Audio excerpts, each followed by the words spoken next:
ये माइक्रोवेव का unit number 4 start होता है। इसमें हमें 5 मिनट लगेंगे ये पढ़ने में, ये बहुत इजी है। तो इसमें सबसे पहला टॉपिक है वैरेक्टर डायोड। तो हमें बोलना है वैरेक्टर डायोड क्या है, हमें उसकी कंस्ट्रक्शन करनी है और उसकी वर्किंग करनी है। ठीक, वैरेक्टर डायोड एक ऐसा पी एन जंक्शन डायोड है जो काम करता है एक वेरिएबल कैपेसिटर की तरह। ठीक, यही हमें प्रूव करना है। ठीक, ये अगर हम रिवर्स, ये हमेशा रिवर्स बायस में काम करता है। अगर हम रिवर्स वोल्टेज को वैरी करेंगे तो वहाँ पे हमें क्या होगा, डिवाइस कैपेसिटर की तरह काम करेगा। ठीक, इट इज़ यूज वेयर, ये हम वहाँ पे यूज़ करते हैं जहाँ हमें कैपेसिटेंस को वैरी करने की ज़रूरत पड़ेगी। ठीक, इसका सिंबल ऐसा होता है, देखो इसका जो सिंबल है, ये एक डायोड होता है यहाँ, और ये जो ये है यहाँ, ये होते हैं पैरेलल प्लेट्स कैपेसिटर के ऐसे। तो ये इसका सिंबल है।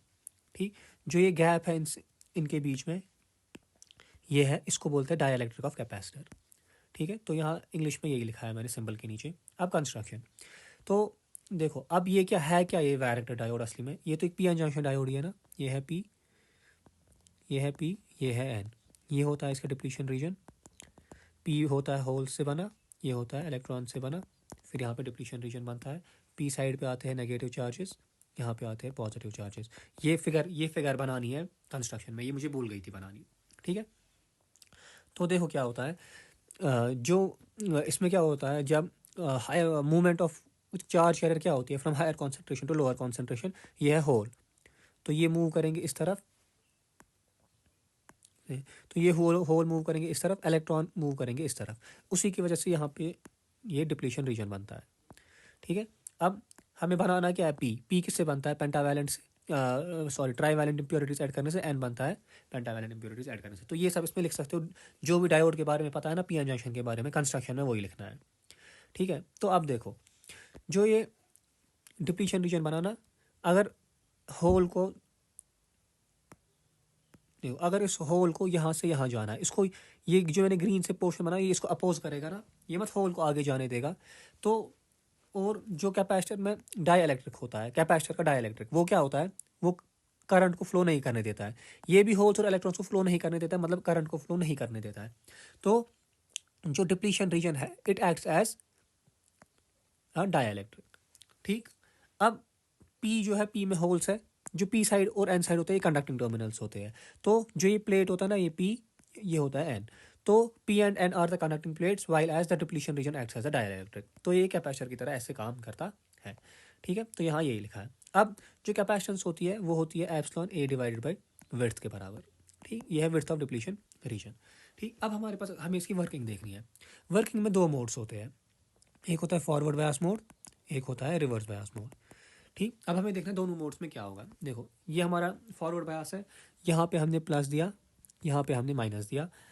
देखो ये प्लस, यहाँ पे पी में होते हैं माइनॉरिटी इलेक्ट्रॉन्स, वो जाएंगे यहाँ, यहाँ पे कोई और इलेक्ट्रॉन होगा वो जाएगा यहाँ। ठीक, यहाँ पे है, इस साइड से है माइनस, माइनस क्या करेगा, जो माइनॉरिटी के होल्स होंगे यहाँ जाएंगे, माइनॉरिटी के होल्स होंगे यहाँ जाएंगे। अब ब्लू से देखो, जो ये माइनस है, ये माइनस इन इलेक्ट्रॉन्स को रिपेल करेगा, ये इलेक्ट्रॉन जाएंगे यहाँ प्लस माइनस के पास, प्लस जाएगा माइनस के पास, इलेक्ट्रॉन है ना माइनस चार्ज, और ये है प्लस। यहाँ प्लस माइनस कंबाइन होंगे, ग्रीन से मैं हाईलाइट करूंगा वो, तो यहाँ पे ये प्लस माइनस कंबाइन होंगे, यहाँ पे ये प्लस माइनस कंबाइन होंगे, यहाँ पे ये प्लस माइनस कंबाइन होंगे। तो क्या उससे फ़र्क क्या पड़ेगा, देखो उससे फ़र्क क्या पड़ेगा, उससे ये पॉजिटिव चार्ज यहाँ काम हो जाएगा। तो डिप्लीशन रीजन है ना, ये पोर्शन खत्म हो जाएगा डिप्लीशन रीजन का, तो डिप्लीशन रीजन पतला हो गया। सेम प्रोसीजर यहाँ, यहाँ पे होल्स आएंगे, यहाँ होल्स आएंगे, यहाँ फिर प्लस आया, यहाँ माइनस आया, यहाँ ये प्लस और माइनस कंबाइन हो जाएंगे, तो डिप्लीशन रीजन ये यहाँ पे ख़त्म हो जाएगा। तो अब नया डिप्लीशन रीजन जो है वो इतना ही बच गया, तो width of depletion region reduce हो गई। अब अगर मैं और पॉजिटिव वोल्टेज बढ़ाऊंगा ना, इसको मैं और ज़्यादा पॉजिटिव करूँगा, तो और ज़्यादा होल जाएंगे यहाँ, तो ये और ज़्यादा पतला हो जाएगा। फिर और बढ़ाऊंगा और पतला हो जाएगा, एक टाइम आएगा कि इतना पतला हो जाएगा, इतना पतला, तो कंडक्शन फिर आराम से होगी। तो यहाँ पे यही लिखा है फॉरवर्ड बायस में क्या होता है। तो हम इसीलिए यहाँ पे अब क्या हुआ, जो डिप्लीशन रीजन था उस पर क्या होता है, चार्ज स्टोर होता है ना, प्लस माइनस होता है ना, ये होता था minus minus minus minus plus plus plus plus, तब ये कैपेसिटर होता है ना, प्लस प्लेट्स पे चार्ज आ गया तो एक्ट्स एज अ कैपेसिटर। अब यहाँ डिप्लीशन रीजन ही खत्म हो रहा है, तो इनके ऊपर नेग्लिजिबल अमाउंट ऑफ चार्ज रह रहा है। Negligible charge means negligible capacitance. So in forward bias we can not use a variable diode as a capacitor. ठीक, ये इसकी वर्किंग हुई पहली। अब रिवर्स बायस में रिवर्स बायस में इसका उल्टा हो जाएगा, यहाँ पे माइनस आएगा, यहाँ प्लस आएगा। तो जो भी होल्स है ना वो जाएंगे यहाँ, पॉजिटिव चार्ज सारा पीछे जा रहा है। तो हो क्या रहा है, नेगेटिव इलेक्ट्रॉन जा रहे हैं यहाँ, यहाँ नेगेटिव बढ़ रहा है। तो पहले नेगेटिव था इतना, ये था पहले नेगेटिव, अब और नेगेटिव आ रहा है ना, अब ये और इतना बढ़ रहा है। तो डिप्लीशन रीजन है मोटा हो रहा है। सेम यहाँ पे पॉजिटिव पॉजिटिव पॉजिटिव आएगा, डिप्लीशन रीजन बढ़ रहा है। तो डिप्लीशन रीजन अगर बढ़ रहा है, यहाँ पे ज़्यादा नेगेटिव नेगेटिव नेगेटिव नेगेटिव हो रहा है, यहाँ पॉजिटिव पॉजिटिव पॉजिटिव पॉजिटिव हो रहा है। तो हाई चार्ज स्टोर हो रहा है। चार्ज स्टोर का मतलब एक एज कैपेसिटर काम करेगा। ठीक, अब देखो, अब अगर हम when reverse bias is applied the electron and the hole in the p move away from the junction, और यही लिखा है मैंने, ये इलेक्ट्रॉन जाएंगे यहाँ, होल जाएंगे यहाँ, तो width of depletion region increase हो जाएगी। तो जितना हम वोल्टेज बढ़ाएंगे उतना विड्थ ऑफ डिप्लीशन रीजन बढ़ती जाएगी। अब हमें पता है कैपेसिटेंस जो होता है वो होता है एप्सिलॉन ए बाई विड्थ। जो ये विड्थ है ये डायरेक्टली प्रोपोर्शनल है वोल्टेज के। तो कैपेसिटेंस क्या आएगा, एप्सिलॉन ए बाई विड्थ की जगह फिर हम वी आर लिखेंगे। यहाँ से जो कैपेसिटेंस आया वो inversely proportional to V R आया। ठीक, तो मतलब जितना ये बढ़ता जाएगा उतना इसका वैल्यू घटता जाएगा। तो so as we keep on increasing the bias the capacitance decreases but the width increases. ठीक है,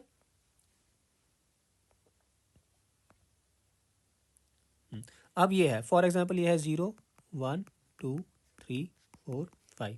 तो रिवर्स वोल्टेज पहले मैंने 1 दिया तो कैपेसिटेंस था इतना। ठीक, तो ये समझो 10 है। फिर मैंने वोल्टेज बढ़ाया, कैपेसिटेंस हो गया 5, और बढ़ाया ये हो गया 2। तो घट रहा है ना वैल्यू, तो इसको बोलते हैं हम वैरेक्टर डायोड। अब आता है हमारा पिन डायोड। पिन डायोड क्या होता है, ये एक स्पेशल टाइप का पीएन जंक्शन डायोड होता है। इसमें हमारे पास जो नॉर्मल पीएन जंक्शन डायोड होता है, जो नॉर्मल पीएन जंक्शन डायोड होता है वो होता है ऐसा, पी और एन। ठीक, इसमें क्या होता है, इसमें बीच में एक और लेयर लाते हैं, आई लेयर। आई होता है इंट्रिंसिक सेमीकंडक्टर, अ सेमीकंडक्टर विदाउट डोपिंग। ठीक, तो इसका सिंबल होता है ऐसा, ये नॉर्मल डायोड होता है, ऐसे होता है नॉर्मल डायोड। इस डायोड में यहाँ पे एक और लाइन खींचते तो ये बन जाता है हमारा पिन डायोड का सिंबल। अब पिन डायोड भी किससे बना होता है, पीएन जंक्शन से ही बना है ना, पी एन। फिर से पी एन कंस्ट्रक्शन है यही, पीएन जंक्शन की कहानी लिखनी है। पी होता है, पी में होल्स होते हैं, एन में इलेक्ट्रॉन होते हैं, इसमें पेंटावैलेंट ऐड करते हैं, इसमें ट्राइवैलेंट ऐड करते हैं, फिर वहाँ डिफ्यूजन हो जाता है। फिर इसमें हम इंट्रिंसिक लेयर एक ऐड करते हैं बीच में। इंट्रिंसिक लेयर एक वो लेयर होती है जिसमें हमारे पास डोपिंग नहीं की होती है। अगर डोपिंग नहीं होती है तो उसमें रेजिस्टेंस हाई होती है। ऐसे ऐसे पॉइंट्स हम लिख सकते हैं। ठीक है, ये अपनी मर्जी है कितना खींच सकते हो। ठीक है, फिर से दो कंडीशन होगी, फॉरवर्ड बायस और रिवर्स बायस। फिर से सेम चीज़ होगा। फॉर अब यहाँ पे डिप्लीशन रीजन एक यहाँ पे बनेगा और एक डिप्लीशन रीजन यहाँ पे बनेगा। अब अगर हमने फॉरवर्ड बायस किया, देखो मैं रेड से दिखाऊंगा, ये डिप्लीशन रीजन पतला हो जाएगा, ये डिप्लीशन रीजन भी ये पतला हो रहा है, ये अपना यहाँ डिप्लीशन रीजन बन गया। ठीक है, तो व्हेन डिवाइड, ये यहाँ पे यही लिखा है कि डिप्लीशन रीजन रिड्यूस होता है। देखो आप, डिप्लीशन रीजन का काम क्या होता है, ये हमारा for example minus minus minus plus plus plus, ये है पी, ये है एन। तो डिप्लीशन रीजन क्या करता है, ये अगर इनको यहाँ से फ्लो करना है या इलेक्ट्रॉन्स को यहाँ से फ्लो करना है, मतलब करंट को फ्लो करना है, ये उसको अपोज करता है। ये किसका रेजिस्टेंस भी वही करता है ना, opposition to the flow of current. तो डिप्लीशन रीजन यहाँ पे एक रेजिस्टेंस, करंट को रेजिस्ट करता है, so it acts as a resistance. तो अब अगर मैं वोल्टेज बढ़ा रहा हूँ, रेजिस्टेंस घट रहा है ना, कम हो रहा है, तो ये कम रेजिस्ट करेगा। एक टाइम आएगा ये बहुत पतला हो जाएगा तो रेजिस्टेंस बहुत नेग्लिजिबल हो जाएगी। तो अगर मैं फॉरवर्ड वोल्टेज बढ़ाता जाऊंगा, डिप्लीशन रीजन कम होता जाएगा, resistance of the channel resistance of the current कम होती जाएगी। तो फॉरवर्ड बायस में हमारा डिवाइस एक वेरिएबल रेजिस्टर की तरह काम करता है। ठीक, मतलब अगर वोल्टेज बढ़ा, रेजिस्टेंस घटी। ठीक, अब रिवर्स बायस में एक एज कैपेसिटर की तरह काम करता है, जैसे हमने ऑलरेडी देखा। यहाँ पे क्या ये है, जो यहाँ पे डिप्लीशन रीजन है, ऐसे फॉर एग्जांपल ये था डिप्लीशन रीजन, ये था डिप्लीशन रीजन। हमने अभी पढ़ा डिप्लीशन रीजन का साइज बढ़ता है। ठीक, तो फिर नया डिप्लीशन रीजन फॉर एग्जांपल आया, ये और ये, फिर और बढ़ा। एक टाइम आएगा कि आई लेयर है ना, ये सारी डिप्लीशन रीजन में चली जाएगी। जब जिस वोल्टेज पे आई रीजन सारी डिप्लीशन रीजन में जाती है उसको बोलते हैं स्वेप्ट आउट वोल्टेज। ठीक, तो अब इसमें क्या होता है, डिप्लीशन रीजन में क्या होता है, प्लेट्स पे चार्ज होता है, minus minus minus minus plus plus plus plus, तो पैरेलल प्लेट कैपेसिटर बन गया। तो रिवर्स बायस में ये कैपेसिटर की तरह काम करता है। तो ये हो गया पिन डायोड और ये। तो अब आप लोग खुद से देखना थोड़ा सा ना, एप्लीकेशन इसकी क्या है, एडवांटेजेस क्या है, ये हम कहाँ कहाँ ये ज़्यादा इंपॉर्टेंट एप्लीकेशंस, पिन डायोड ये कहीं माइक्रोवेव्स में कहीं कहाँ कहाँ पे यूज़ होता है वो देखना नेट पे, वो मैंने अभी खुद नहीं देखा। तो ये हमारा यूनिट नंबर 4 ख़त्म होता है।